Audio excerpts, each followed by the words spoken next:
Welcome to Fuel Your Drive.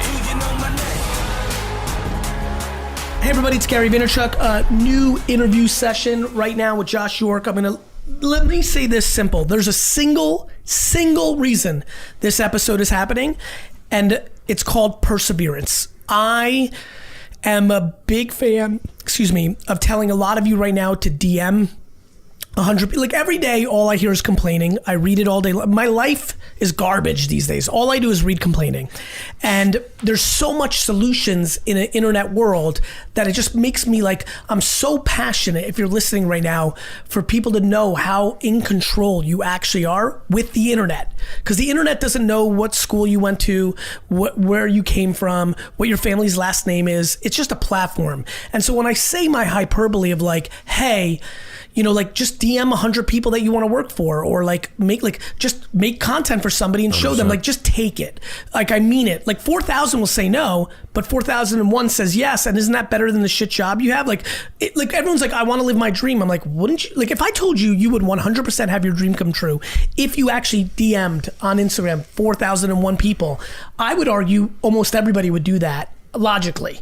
It's just that you don't believe me when I say it. And so the reason I really wanted Josh on the show is he just basically outwilled me to be on this show. And then when I sat down with him, I did some speech in the Upper East or West Side, and then we had a coffee or lunch, and basically that's all he's ever really done. And very honestly, he's here for his selfish wants and needs of exposure, which is right. All humans are right in a good way. I'm here selfishly because I think me setting up this podcast and telling you how we even got on it. Now, what's going to happen next is 8,000 of you are going to bug the shit out of me. And I'll tell you right now, 7,999 of you will never be here. It took, serendipity, moments in time, and the fact that he's actually built something, which is an important part of this story. But for there to be no confusion, there's one selfish reason he's on this show, which is every one of you can have the business, the job, the show you want to be on, if you actually understand how to ask. I do think that there's a fine line between annoyance. I mean, there's so many people bugging the living shit out of me actively right now. There are thousands of people bothering me with the way they're emailing me. My favorite is when you email me 97 times in a row, thinking that's gonna, what happens is my admins delete it, and then the IT department blocks your email and anything to associate with you in perpetuity. So there's the right way to jab. There's the right way to have, listen, the perfect balance of persistence and charm is very difficult. It is a natural, innate thing. But here's what I will say.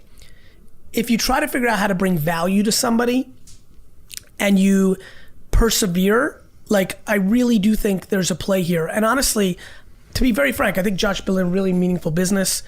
I'm not in a mindset of investing now. I'd rather buy sports cards than invest in companies. But even though it wasn't a perfect execution for me of I'm getting this value, then let me have him on the podcast, it was so important for me to have an actual human manifestation of the thing that I want all of you to do out there, which is look, if you want to be a rapper, a producer for rap, go ask 47,000 times Metro Boomin, Sunny Digital, Murder Beat, just fucking ask. Ask. Now, if you know how to ask with grace, it's gonna work better. If you know how to reverse engineer the person of what they care about at this moment, if somebody has a new album coming out and they're your favorite rapper, Young Nudie has an album out today. If Nudie's your guy, you could have made 25 pieces of content if you're that person, and sent it DM to him to help him post on his social channels, because everybody needs more content. And then that might have been the reason you got the job. So there's a cadence to it. There's one huge setup, because I'm going to let Josh talk most of the rest of the way, of why he's here. And that's it. That's fucking it. What's up, bro? Not much. Listen, first off, I want to say is that the value is definitely coming your way. Okay, good. And I'm telling you right now, not to be ballsy, but this is going to go down as the greatest podcast you've ever done. The content is going to be pouring through this microphone. I'm telling you that right now. I believe you. Because my story is incredible. I've done it bootstrapped, as I like to refer to it, with shoe dog in it. I've done it bootstrapped. Today, we are the fastest growing in the fitness space. We're disrupting the entire fitness industry. And in 15, 20 years, just like I know you're going to own the Jets, and I know why you're going to own it, because you already own it in your head. I'm the same guy as you. I know exactly how you think. Help everybody who hears that. Why do so many people have it in their head and it doesn't happen? What's the disconnect between having it in your head and it actually happening from your perspective? Yeah, well, first of all, everyone wants the gold. But people just say, you know what, I'll settle for the silver. People don't actually cross the finish line. People, I heard... Why? Number one... From your perspective, one man's point of view. Well, first of all, you said something the other day that I was just watching that I love. People fold like cheap chairs. I believe business is 80% mindset. 80% mindset. I always put myself in the most uncomfortable situations. Like, just so everyone knows, I'm going to tell you why. Because putting yourself in uncomfortable situations allows you to get comfortable. This has been going on 4 years. But I never stop. And you're just talking about a story, and I'll share a really great story. So when I first started my company, it's GYMGUYZ with a Z, but I needed the S. Why? Because no one knew the brand yet, and I knew people are going to go to the S rather than the Z. GYMGUYZ, the S at the end of guys. It's with a Z now. I know but, it is. Yes, but I needed the S because in the beginning of starting, most people won't think like this. I get people it. are going to come to that site, and I'm going to lose business. Of course. So this guy, Al, shout out to my man Al, he's in Colorado. He was selling the website for $48,000. I was lucky if I had 48 cents in my pocket. So what I did was I literally Googled, looked up the domain, went on his site, and I called him once, twice, hang up. We're like 50 times in now. I was like, you know what? I got his address. I'm going to go to his house. I book a flight to Colorado. I go to his house. Before we go anywhere else, Josh, how many times have you been in jail? Never. Good, I love it. So Never. this, even though you're stalking, you're doing it in a tasteful way that doesn't scare people. Listen, because people are scary. Yeah, but I'm not scary, man. No, but you're giving advice right now, and like some people on the other side right now are going to do the scary version of it and be in jail. So like it's important for you to break down. 100%. I'm being serious. You agree with me, right? I agree with you. Like people go to fucking jail. 100%. And you have a better tact than that. And I think actually, for no shits, you have to figure out some of the subtleness in that, because some people are just like some people will run through this glass door instead of opening it, and in that is the punchline. Yep. Go ahead. So anyway, you went to the fucking guy's house. Went to his house, knock on his door, no one's there. I'm like, all right, I'll come back later. No one's there. I'm like, gee, I'm in a rural area. So just with like eyesight, you see the house down, all the way down, like probably like a mile away. Knock on the door, chances are, do you know Al? Oh, he's away with his family this week. I'm like, you gotta be kidding me. So I write a note, leave it to his neighbor, go to his house, leave a note. About 2 weeks later, I get a call from Al, and he goes, this is actually crazy now that you're stalking me. I said, Al, listen, I'm not stalking you. Can you not feel my passion dripping through your phone? I said, I'm going to build the largest fitness brand in the world. The chances of that not happening, you got a higher probability of seeing elephants fly. On the 71st time, he gave me the site for free.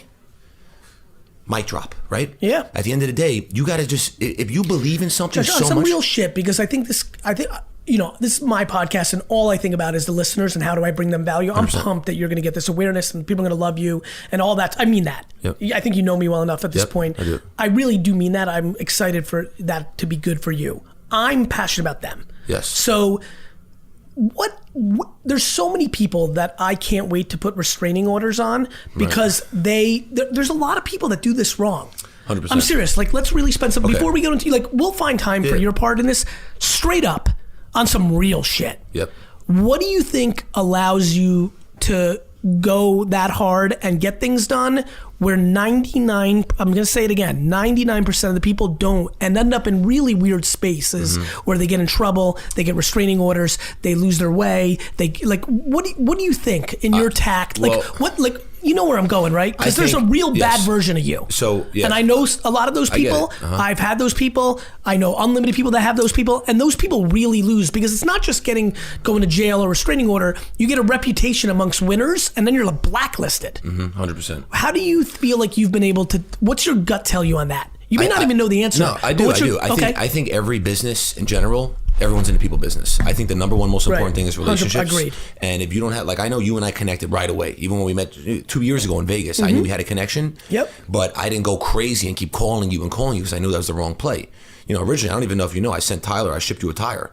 And I remember that. Yeah, and I wrote my driving intensity, leave tread marks all over your floor. And I know no one ever shipped you a tire, so I was like, you know what, I'll start with something really out there. No, I remember Tyler came in, he's like, dude, did you meet some guy in Vegas? I was like, yeah, I met him in a side room, good guy, bald dude. This is literally what I said. Did you say handsome? I didn't say that. I said bald dude. I said, I remember this moment like it was yesterday. He's like, he sent a tire. I'm like, throw it away, and went on my day. Yep. But that's an important part of the story. 100% is important. Because that actually happened. Smart little move.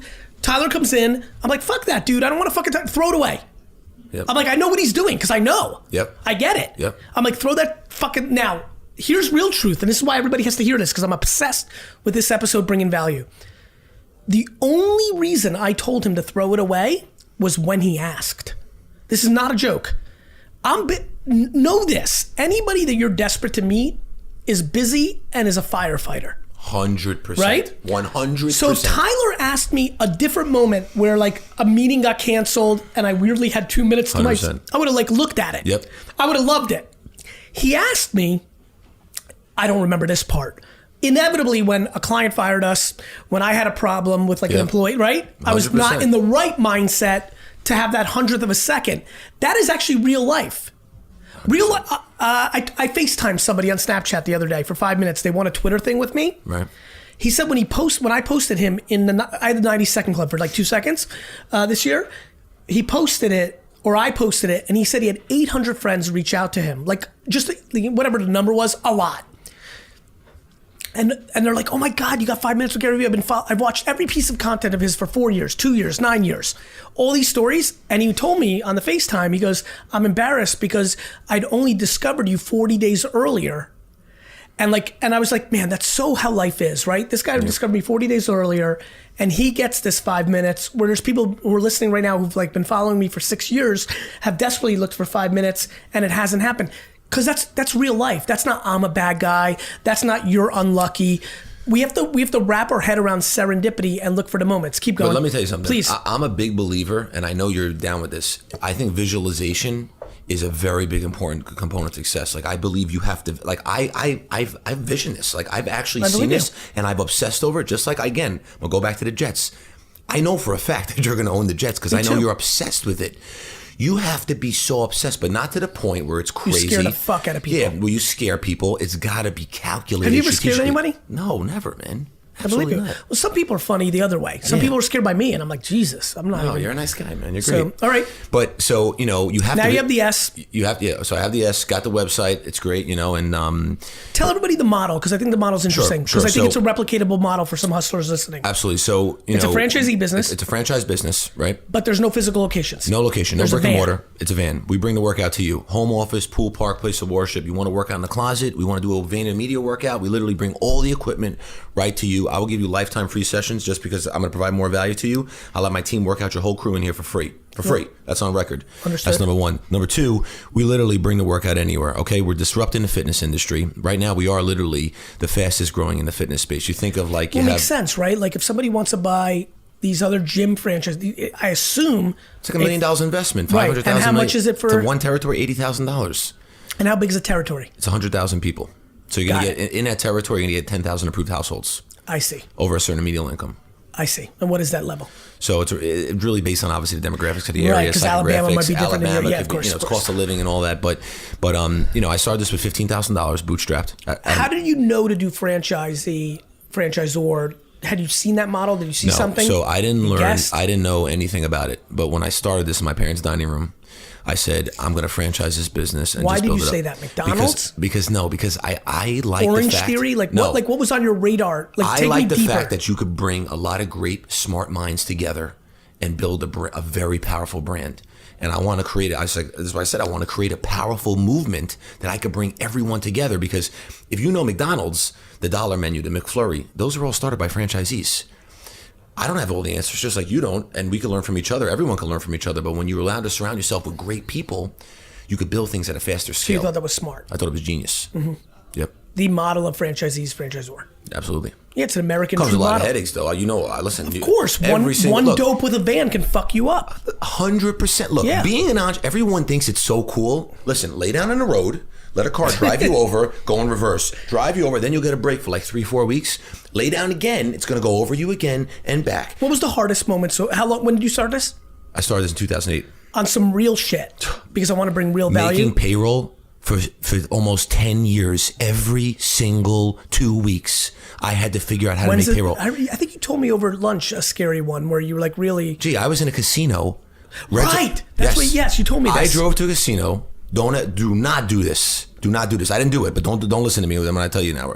So I'm in a casino. I had my life savings. I only had $5,000 left. And I was like, all right, I need 20 grand. If I could hit red, red's obviously our color, you know. I was like, if I could hit red, then I'll have 10. Then I'll have 10, hit red again. And I'm going to double it, and I can make payroll. So what happened again? So I sat there. You called somebody. I remember you told me the story. I called someone who's very successful, who's like been a mentor to me, and I was like, so you think this is a good idea? He's like, it's stupid. Hey, I'm in Atlantic City. I need to make payroll. It's 20,000. I have 5,000. I'm going to put on red. Do you think it's a good idea? He's like, Josh, it is the stupidest Josh, you're the idea stupidest fucker I've ever met. He's like, but you got the biggest set I've ever seen in my life. You're crazy doing that. So, he loved it. And this guy's self-made, very successful. So he loved it. So I said, you know what? It's a stupid idea. So I went back to my office. Now, this is what I can't stand. And you called everybody, right? I remember this. Every single client. I'm proud of myself right now. Gee, come on. Thank you. So I called every single client. And a couple, and I gave away over hundreds of free sessions and raised 46 grand overnight. Now, I couldn't take credit cards because I needed the money in the bank. So I drove to everyone's house to collect checks. If you're listening to this and you complain and you're hanging out at home on the weekend, that's a problem. Yep. This is why people don't get to the next level. This is that $6 coffee thing that I had to create clarity about the other day. I don't mind $6 coffees. I don't mind $70,000 pairs of sneakers. I get mad when people complain and do things that make no sense. 100%. To me, this is just about complaining. If you could go buy a boat, a Rolex, or what have you, that means you have a peep of complaining. The second you go into complaining mode, I'm auditing the fuck out of you. Gee, do you know how many DMs I get a day? And I don't have a lot. I'm still like in the early stages. 2? Yeah, like 3, 4, 5. But anyway, I get DMs in a day. Oh, you want to grow your following? No. Oh, yeah. No. And people are like, why don't you want to grow your following? You should have millions of followers. Because it takes time. Half the stuff out there is fake. Half? Probably 90%. Gee, I heard there's a business now that you could rent a private jet, a car, and a whole setup for an hour to do a shoot to pretend like you own it. Brother, that's genius. People have been doing that. People have been jumping fences to take photos that they're going on a private plane at scale. Crazy. It's crazy. We also live in a world where 22-year-olds are having plastic surgery. I know. It's crazy. All that people want to do is pretend. Listen, they're successful and happy. You're gonna love this. This is great content. You know this tune? Dun dun dun dun dun dun. Yep. Okay, Mara Brothers, right? Yep. You can compare that to entrepreneurship any day of the week because you always get to live to see another day. But in some situations, I mean, like you'll die, but you can start at a certain point because you got to a certain point and you can continue without having to go back. You're at like 3.1, even though you almost got to the end. They go exactly. Back. Yeah. But sometimes you could take 10 steps back to move 20 forward, and sometimes you take 5 steps back to move 10 forward. I'm more like up, down, left, right, BA, select, start, because that's unlimited lives. I love it. Listen, I love it. That's how my entrepreneurship works. Look, man. Contra, bitch. Look, it's funny, you and I agree with so many different things, like school, for example. I look back to school. Look, like, I was a horrible student. Horrible. Didn't excite me, didn't love it. And people go to college, they waste all their money. I think people should literally be working for people who've done it. How old, I apologize for interrupting you. I'm 36. How old now? And so that means you started when you were 20? 25. Talk to me about 20 to 25. Oh, man. Were you a knucklehead? No, I was just depressed, man. You were? Yeah. Tell me why.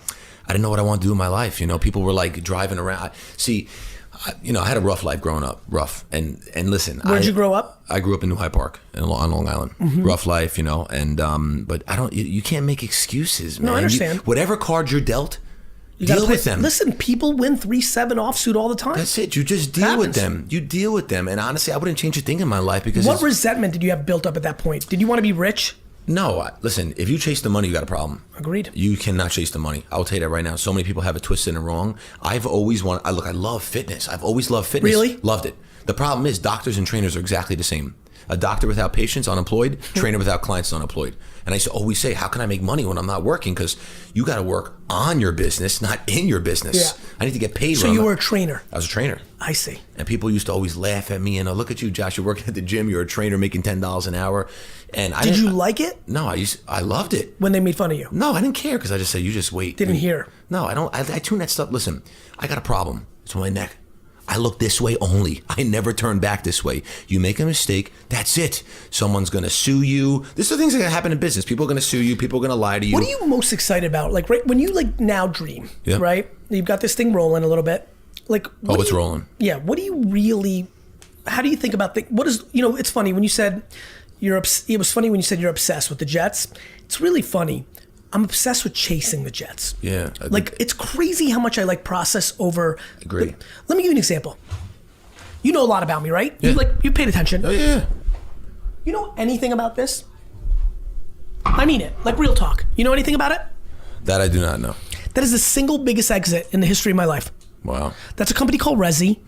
That years ago I started with Ben Leventhal. Then we brought over Mike Montero. It was incubated at VaynerMedia. It was part of the Vayner RSC fund that I had. We started it because I didn't want to just invest. I wanted to build. And Ben and Mike did an incredible job. I was on the board. There was a time when the company was struggling. I put personal money into it, real check for me at the time. And it exited to Amex within the last year, maybe 9 months ago, maybe a year ago, for hefty 9 figures. That's great. It is the single biggest win on my record. That's great. Nobody knows anything about it. Yeah. I'm trying to remember why I said this. Oh, I like the process, not the winning moment. I hear you, man. It's funny. It's funny you say that because, like, I was telling some people, I'm going with Gary today, and they're like, "Oh my God, that's amazing! That's great. He's so handsome." Like, what else? Dude, they were like, "He's a stud." His scruff looks great. Good hoodies. But I didn't look at it like that. Like, I really truly believe you and I are gonna have a good connection past this, and I got some big things like we'll talk off record. But I was just excited to just come here and just provide value and just look. I've always been about when I get a call from a woman who's 414 pounds. That couldn't have bariatric surgery, that was drinking 17 Slurpees a day, and all she wanted to do was have a family and have children. Good for her. And I personally changed her life. Yeah, it's insane. And she's 160 pounds, and she literally wants to get my name tattooed on her. She calls me once a month. So like, nice. I get emotional sometimes. It's crazy. Get it. Or like when someone's mom calls you up because their kid's being picked on because they have no confidence, and you help them. Like, that moves me. Yeah, that moves me. And I want to continue to do that because, look, in the fitness world, people are procrastinators. People can't turn on a machine. They can't open an app. Dude, it's so unbelievable. Back to, you mean eliminating friction? Yeah. Listen, it's the half-pregnant version. Your model is, I understand super well, because I, thank God, can afford having a babysitter. Like, the fact that in 2 hours, Mike Vacanti is coming here. By the way, I learned something about myself. I'm getting much better workouts in the evening than I am in the morning. That's right. So I've changed that up a little bit. But I needed a babysitter. You need accountability. Yeah. Everyone needs accountability. And you'll never believe this. Everybody who's listening, that's such a good point by Josh. And let me tell you about my accountability. I am not accountable to myself. I'm accountable to others. It's why I'm such a good leader. Yep. I think more about Jason and Dustin. I feel like I work for them, for real. And once I figured that out with workout, I'm like, wait a minute. If I get a full-time trainer who babysits me, I don't want to let that. Literally, I'm doing well because I don't want to let Mike down. And the one moment in the last 6 years that I had a little bit of a flop, which was the back half of last year, it's because Jordan, my trainer, who kind of looks like you, by the way, Jordan, my trainer at the time, was burnt out. We was 3 years, he crushed. I mean, by the way, between soft tissue work and in a lot of ways brought me, I don't want to say more, Mike and Jordan have transformed my life as going back and forth as my trainers, but what I asked them to do was impossible, which is, fuck your life. It's 100% my life. You travel on my schedule when I want, right? And he wore down. And as soon as he wore down and started I'm not going to travel with you on this trip, which led to not coming, I'm sick. We both worn down, and 5.5 years crushed. I can't wait to look back at the content of mine from November and December of last year, because I know I'm 15 pounds heavy. I'm already down 12 pounds. I just need a babysitter because because Jordan lost his way. I wasn't accountable to him anymore, which I lost. If you're trying for me, I'm accountable for you. And that's what I needed. Yep. And I think for a lot of people listening right now, I think the biggest reason that you're not eating well or working out is you're like me. You're not competitive with yourself. I've never wanted to beat myself in anything. People are like, oh, today I'm running. I'm going to run it faster today. I'm like, beat yourself? Fuck that. I want to beat somebody else. I want to be accountable to somebody else. Once I figured that out, it changed my life with fitness. I think I'm just saying that because I hope for one person, they figure out, oh, wait a minute, I can't afford a trainer that travels with me like Gary, but I'm going to buddy up with somebody. I'm going to be accountable to them, 100%. And they're going to be accountable to me. I think I couldn't agree with you more. That's a really 100%. Great insight. Yeah, and you said something that was golden. You said that you work for them. I say that all the time People don't understand that. Good leaders always create other good leaders. It's very important to understand. And at the end of the day, when you're like thinking that, you know, someone else is your employee, like I hate that word. I'm not a fan of that. I don't know if you're a fan of that word at all or not. You know what's so funny? I'm really funny with words. I think we're in a hypersensitive America where people analyze words. I care about intent. Yep. To your point, Yep. I understand where you're going and I appreciate it. For me personally, I'll use any word. I'm curious about action. Action. Oh, Yeah, I agree. you know what I mean? Like, I agree. I'm thrilled to call Dustin my employee, but like how I treat him is like, you know, also I think I put certain words on pedestals that are not how they're, to your point. I think we're saying the same thing. EI. And I think, yeah. Emotional intelligence. I live by it. It's the game. 100%. What do we need to touch on before we get out of here? Because this all moves so fast. What have we not talked about? What do we have not touched on? Listen, honestly, I think it's been pretty good. You know, I think it's been pretty good. You know, I think at the end of the day. What do you actually, you didn't answer this question because I probably cut you off because I'm good at that. So am I. It's good. What are you excited about in like 10 or 15 or 20? Like, what do you dream about now, right? Like, what are you thinking about? Like, let me ask some fun questions. Do you think your company will go public? Not sure. Do you think you'll sell it? Yes. So you think more likely a private equity firm buys it at a big scale? But a minority. Understood. So, okay, so you want to sell... Listen, I've turned down a lot of money already. I believe you. And my wife. You're going to get to the apex moment that you feel in your heart. Take some money off the board so you can feel that win. My wife won't listen to this, so we're okay. But I've never even shared with her. If I share with her, she'll kill me. What I've turned down because I believe. You got to believe. If you don't believe, you're never going anywhere. You have to really believe. The amount of people that sold too early is all time. It's crazy. You got to believe. Everyone wants instant. There's no such thing as instant. I was on CNN the day Instagram sold to Facebook for $1 billion, 500 days in the company, and I said that Facebook stole it. I got shit on. I'm historically correct. You are. There's nothing else to say. Now, who knows if they would have been able to scale that? I think Kevin was capable. The reason people sell out is because they want it. Yeah, but the game is also so hard that people just walk away. And I was talking to a guy the other day. He walked away because he said he couldn't handle it anymore. And by the way, I respect that. Yeah, there's nothing wrong with that. There really isn't. No, there's nothing wrong with that. I'm going to throw you for a real curveball. I will have no judgment against myself if I wake up one morning and say, you know what? I don't want to do this. I want to, I'm thinking about selling everything and just becoming a sports card dealer again because I'm really hot on it for a couple of years. No, but I really think, to your point, we enjoy it. Yep. Like, to me, the second I don't like it is the second I'll be a DNF student. You know what it is? Part of me, I love being against the wall. Part of me loves it. I don't know. You know what's interesting that I'm curious if this is going to happen to you? I think the reason I've jumped around and done a lot of shit is I'm only most comfortable when I'm an underdog. I love it. I actually hate what's going on with Gary Vee. You know, I'm a little bit scared of it. I'm like, fuck, I'm going to start getting overrated. You know, with all the things that are happening, I feel like if I get into a place where I'm like, I'm starting a coffee brand and everyone collectively or the majority is like, oh, this is going to crush, I'm going to be in trouble. I have to that's why the sports card thing is so fun for me. Like, I know my inner circle and I know my community. People shitted on me quietly because now it's a little scarier to shit on me publicly because I've been right enough. But people were like, no way. And that's why I like it so much. Yeah. I still got my hockey card collection, by the way, if you ever want. Hockey's dead. I know, I just love hockey. I hockey. love the sport. Nobody gives guy. a fuck. Yeah, but I'm a big hockey guy. No, I get it. It's just not enough demand, supply, demand issues. I hear you. Okay. Do you want to be a famous entrepreneur? Well, I think that kind of comes with the territory as you keep growing. You know, there's people way bigger than me and Cuban and Damon John and everybody that nobody knows who the fuck they are. Do you like kind of the limelight of a winning entrepreneur? You like that? To some degree. Also, does it scare you to admit more to the degree? Because I think a lot about this, right? Is it douchey? Is it narcissistic? I'm empathetic to it. Think it's an interesting question. Here's what I think. I never include my family in anything. In social media, I'm not that guy. I worry about that. Sometimes I think about with you, like when you're out with your family and people are coming up to you. You know what's funny? By not sharing it, people understand the rules a little bit. Yeah.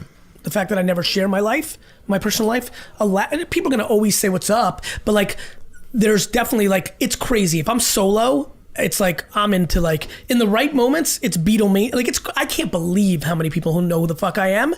But when I'm doing personal stuff and my kids, things of that nature, people do it different. They'll give you the wink. Like, whereas they'll take the selfie if I'm solo and come and like pitch me their idea or ask me a question or take a selfie.